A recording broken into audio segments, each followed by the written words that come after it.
Research proposal कैसे लिखा जाए। जब आप किसी भी इदारे के लिए कोई रिसर्च कर रहे होते हैं तो रिसर्च से पहले आपको एक रिसर्च प्रपोज़ल देना पड़ता है। रिसर्च प्रपोज़ल के 3 सवाल होते हैं, 3 ही होते हैं। क्या है रिसर्च, व्हाट, क्यों करनी है, व्हाई, हाउ, कैसे करनी है। यही 3 सवाल हैं, इनका जवाब आपको देना है प्रपोज़ल में भी और बोर्ड ऑफ स्टडीज़ के इंटरव्यू में भी। अगर आप प्रपोज़ल सही से लिख लेते हैं तो आपको इंटरव्यू में कोई फ़र्क नहीं पड़ेगा, कोई मुश्किल नहीं होगी, क्योंकि आपने खुद से लिखा है और सही से लिखा है। ये 3 सवालों के जवाब आपको देने हैं। सबसे पहला सवाल है व्हाट, रिसर्च क्या है।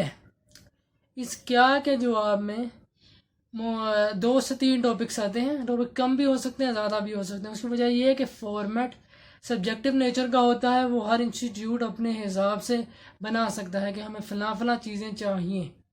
बहरहाल कुछ बुनियादी चीज़ें होती हैं, जैसे ये 3 मैंने बता दी हैं, व्हाट, वाई और हाउ। अच्छा, व्हाट में 2 या 3 अमूमन सवाल पूछे जाते हैं किसी भी फॉर्मेट में। 2 तो ज़रूरी है, तीसरा हो सकता है, नहीं भी हो सकता है। पहला सवाल है इंट्रोडक्शन का। इंट्रोडक्शन में आपने बताना है कि रिसर्च किस बारे में है, यानी टॉपिक को एक्सप्लेन करना है। जब टॉपिक वो नहीं होता जो थीसिस या रिसर्च पेपर के शुरू में लिखा जाता है, वो स्टेटमेंट का भी पहला हिस्सा होता है। जैसे फ़र्ज़ कर लेते हैं, यहाँ ये मैंने लिखा है propaganda in Greek comedy the clouds. इसमें टॉपिक जो है वो सिर्फ और सिर्फ प्रोपेगेंडा है, और ग्रीक कॉमेडी भी इसमें टॉपिक का हिस्सा बनेगा, लेकिन आगे जो नाम है कॉमेडी का वो टॉपिक का हिस्सा नहीं है। वो लिटरेरी वर्क है, वो इन्वॉल्व होगा उस टॉपिक में। तो जब आपने इंट्रोडक्शन देना है तो आपने पिछले हिस्से का देना है। आप बताएंगे ग्रीक कॉमेडी क्या होती है, आप बताएंगे कि प्रोपेगेंडा क्या होता है, बस। बैकग्राउंड ऑफ द स्टडी या बैकग्राउंड ऑफ द टॉपिक भी लिखा जा सकता है। बैकग्राउंड ऑफ द स्टडी, आपने इसका बैकग्राउंड बताना है कि ये क्यों कर रहा हूँ मैं। मानी यह है सवाल व्हाट का ही, कि इस स्टडी में असल में है क्या क्या कुछ। ये भी कन्विंस करने के लिए होता है, ये ज़रूरी नहीं होता हर फॉर्मेट में हो, लेकिन इंट्रोडक्शन हर फॉर्मेट में होगा। इसके बाद तीसरा जो नुक्ता है वो है रिसर्च क्वेश्चन, जो व्हाट में आता है कि आप क्या करना चाह रहे हैं, मतलब रिसर्च क्वेश्चन क्या है। फर्स्ट के लिए इसका क्वेश्चन बनेगा does propaganda exist in this comedy, इसका सवाल है। तो ये व्हाट है, क्या करना चाह रहे हैं, क्या, ये सवाल की सूरत में आपने देना है। इसी सवाल को अक्सर औकात स्टेटमेंट की सूरत में भी पूछ लिया जाता है, existence of propaganda in Greek comedy, ऐसे भी लिखा जा सकता है इसको, उसमें कोई हर्ज नहीं है। या तो रिसर्च क्वेश्चन लिखा जाएगा या रिसर्च स्टेटमेंट लिखा जाएगा। ये व्हाट का जवाब है, ये है व्हाट। व्हाट ख़त्म हो जाता है, फिर होता है वाई। वाई रिसर्च प्रपोजल का सबसे अहम सवाल होता है, लेकिन जब थीसिस का सवाल है वो हाउ इम्पोर्टेंट है।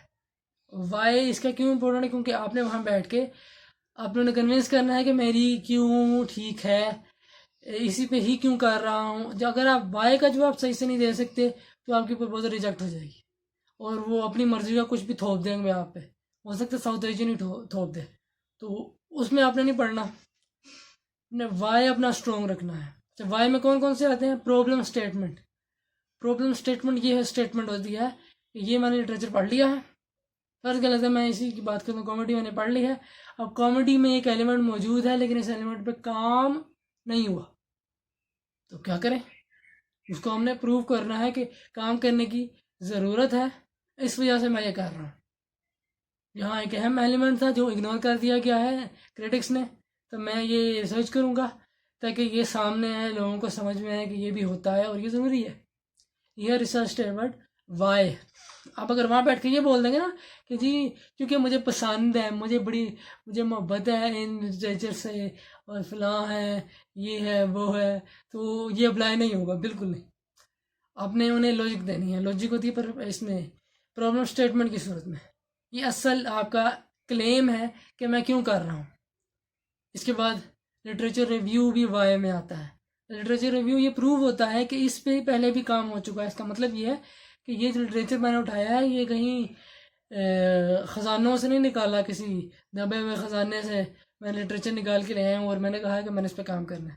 इससे पहले काम हो चुका है, मतलब ये कि यह जाना माना लिटरेचर है। मैंने टॉपिक चुनने में बताया था कि लिटरेचर का जाना माना होना ज़रूरी नहीं होता, तो ज़रूरी इतना भी नहीं होता कि बिल्कुल ही उस पर पहले बहुत ज़्यादा काम हो चुका हो, और ना ही बिल्कुल ये कि बिल्कुल इग्नोर्ड हो, इसको दरमियान में रखना है कि कुछ काम हुआ भी है और कुछ खाली भी है।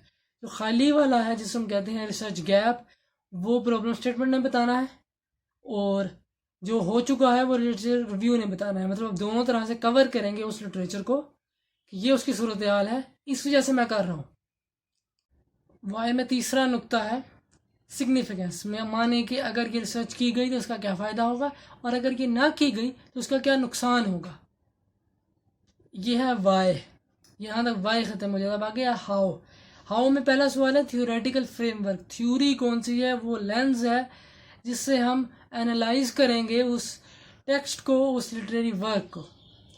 इसके बाद है मेथडोलॉजी। मेथडोलॉजी में आएगा मेथड्स, 3 मेथड्स होते हैं, एक क्वालिटेटिव रिसर्च, एक क्वांटिटेटिव रिसर्च और एक मिक्स्ड अप्रोच। इसमें दोनों क्वालिटेटिव और क्वांटिटेटिव का इम्तजाज इस्तेमाल में आता है और रिसर्च होती है। इसमें आप ये भी बताएंगे प्राइमरी सोर्स कौन सा है और सेकेंडरी सोर्स कौन सा है। सेकेंडरी सोर्स और प्राइमरी सोर्स बताना बड़ा अहम है। उसकी वजह यह है कि अच्छा काम प्राइमरी सोर्स पे होता है। प्राइमरी सोर्स वो है जो आपको डायरेक्ट किसी ऑथर से मिल रहा है। वो नोवेल हो सकता है, प्ले हो सकता है, शॉर्ट स्टोरी हो सकती है, ऑटोबायोग्राफी हो सकती है, लेटर्स हो सकते हैं। ये वो है जो ऑथर ने खुद से लिखा है, ये प्राइमरी सोर्स, बुनियादी सोर्स। दूसरा है सेकेंडरी सोर्स। सेकेंडरी सोर्स वो है जो उस पर पहले से काम हो चुका है।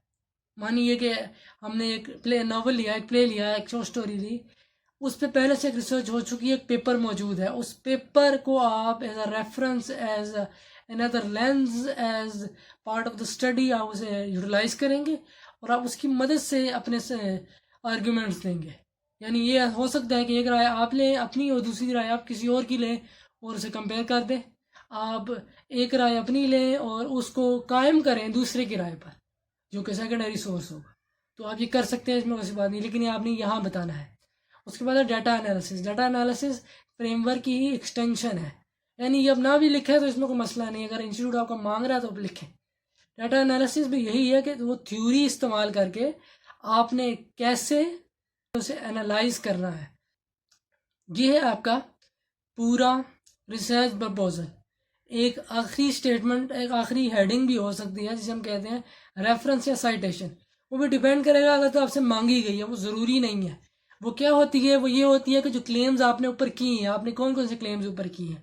आप फ़र्ज़ कर लेते हैं आपने टॉपिक को डिफ़ाइन करने में आपने कोई क्लेम किया हो सकता है, कोई डेफिनेशन, कोई किसी शख्स की बाकायदा लिखी हुई डेफिनेशन, किसी वेबसाइट की, किसी बुक की डेफिनेशन, वो आप यहाँ लिखेंगे। प्रॉब्लम स्टेटमेंट में आप बताएंगे कि इसमें क्या मसला है, तो उसका हो सकता है उसका भी आपको रेफरेंस देना पड़े। लिटरेचर रिव्यू में तो देना ही रेफरेंस है, और क्या देना है कि पहले ये काम हो चुका है, ये उसका लिंक है, ये उसकी साइटेशन है, फ़लाँ किताब में है, फ़लाँ जर्नल में है, ये आपने देना है। थ्योरेटिकल फ्रेमवर्क है, इसमें देने की ख़ास ज़रूरत नहीं है। मैथडोलॉजी में भी साइटेशंस नहीं होती हैं, डाटा एनालिसिस में भी नहीं होती। अच्छा, साइटेशन या रेफरेंस जो है वो कंपलसरी नहीं है।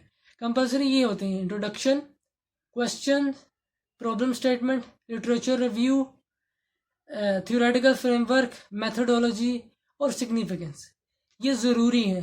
ये किसी भी फॉर्मेट में आपको मिल जाएंगे, किसी ना किसी हालत में किसी ने कोई लफ्ज़ बदल दिया होगा, लेकिन मतलब उसका यही होगा। ये बुनियादी चीज़ें, बाकी इसकी कोई एक्सटेंशन बनाई जा सकती है, कोई हेडिंग ऐड की जा सकती है। मैंने पहले बताया ये सब्जेक्टिव है, रिसर्च प्रपोजल सब्जेक्टिव होता है, इसमें कोई ऐसी ऐसी बात नहीं है कि आपके जो बोर्ड मेंबर्स हैं उन्हें किन क्या क्या बातें पूछने की ज़रूरत है, उसके हिसाब से वो आपको एक फॉर्मेट थमा सकते हैं, कुछ भी आपसे डिमांड कर सकते हैं।